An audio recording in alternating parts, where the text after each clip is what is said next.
Wow. Pozi nekirala. Ngira twalo mu kisago no gwennyini ntuuse Obubaka Erika Blaza.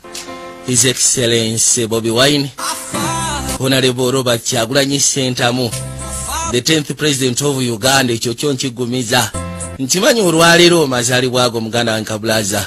Era nga nsaba kimu osobola ogezaako geyagaliramu. Mu kusogerera ngenda kosa omusango n'ogwennyini okusobola ogezaako okwebaza muganda wange.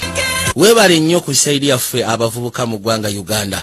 Okusobola ogezaako tubikula amaaso okutulaga engeri gye tuteekeddwa ogezaako okwagala ensi yaffe.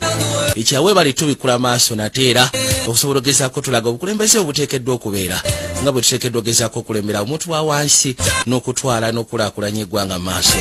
Nkimanyi oli musajja wa mbavu, oli musajja muggumivu, oli musajja nantameggwa, oli musajja mudiribada. Kyonna kye kiri kijja kuggwa. Luliba olwo akaseera kalituuka. Muganda wange ogenda kubeera entebe mu ntebe. Kama mbaya ni mbaya. Nze kyenkusaba kiri kimu kyokka muganda wange tozikiza.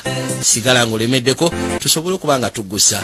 Kama mbaya ni mbaya. Mukama abankumire mweraba.